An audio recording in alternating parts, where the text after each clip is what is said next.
E agora, minha gente, eu mudo de assunto.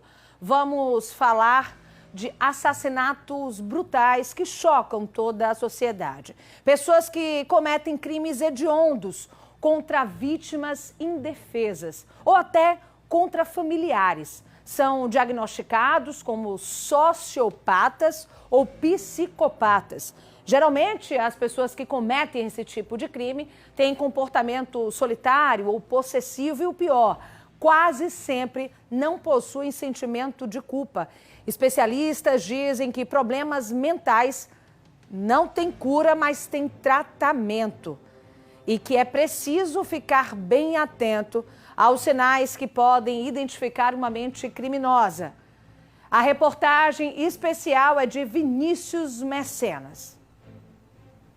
O que se passa na mente de um criminoso ou de um assassino? Casos espantosos e que geram aflição tanto para os familiares que perderam entes queridos, quanto para a população que fica chocada com a brutalidade dos casos que tiraram a vida de muita gente. Mas o que diz a psicologia sobre esses tipos de atitude? Na maioria das vezes, o que é que a gente identifica dessas pessoas que cometem crimes hediondos? Que elas têm geralmente um transtorno de personalidade, né? Não que todos que cometam têm, mas isso é a grande maioria. Então elas trazem um transtorno de personalidade, nesse caso chamado psicopatia ou sociopatia. Tivemos um tempo que houve uma distinção desses termos, mas hoje em dia a gente considera sinônimo. Então psicopatia traz inclusive uma etiologia, ou seja, uma história de aspectos genéticos e também ambientais vinculados à história da pessoa, à cultura, enfim, né? É um diagnóstico que geralmente a gente faz para esses indivíduos que cometem crimes hediondos. Especializada na psicologia jurídica, Mônica destaca que esse tipo de atitude é caracterizada como psicopatia ou sociopatia, termos utilizados para definir uma pessoa que não consegue se comportar de maneira afetiva com o próximo, ou não sente culpa do ato que tenha cometido. Uma das principais características é a ausência de culpa, né? Geralmente essas pessoas que cometem esses crimes, quando se pergunta se está se sentindo culpado, diz que não, e quando se sentem, inclusive, é por conta disso ter causado algum tipo de dano para ela, mas não que ela se compadeça com o outro, né? Então tem essas duas características, a ausência de culpa e a empatia, e também a dificuldade extrema de relacionamento afetivo. Elas não conseguem ter amor. As pessoas elas não conseguem ter uma relação normal.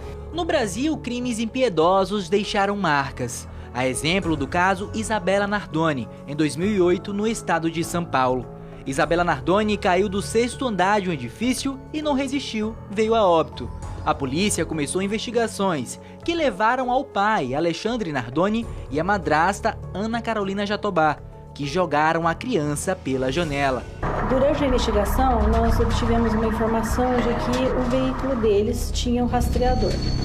E, inclusive, o rastreador foi instalado no dia do crime, no sábado de manhã. Dentre as informações, vinha o horário exato do desligamento do motor no endereço do local, ou seja, quando eles estavam na garagem, desligaram o motor.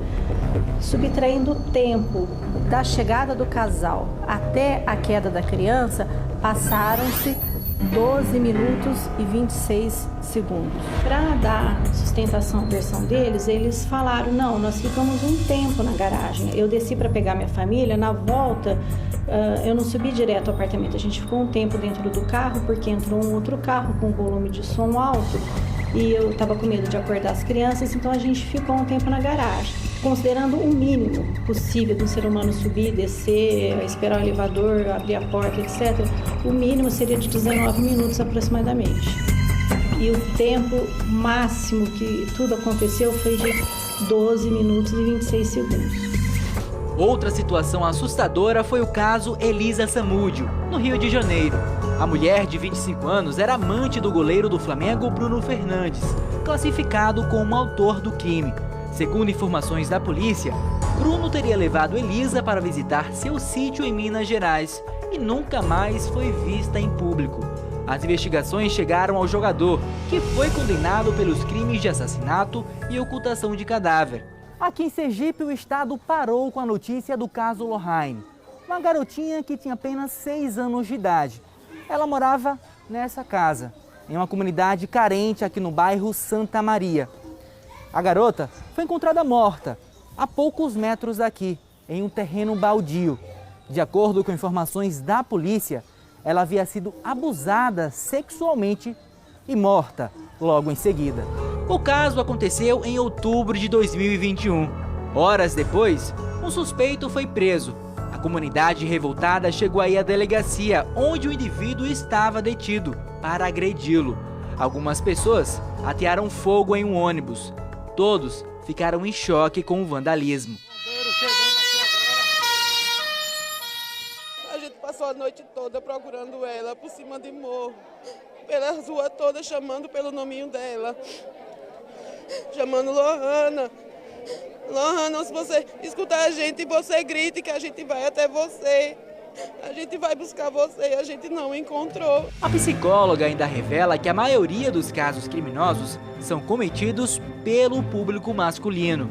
Ela também fala que os sinais permitem que a pessoa tenha um histórico antissocial e que podem ser facilmente notados. Essas pessoas que têm uma história também, muitas vezes vinculada desde cedo, desde a infância, à perversidade, a um percurso, assim, muitas vezes de estarem em famílias com muita violência.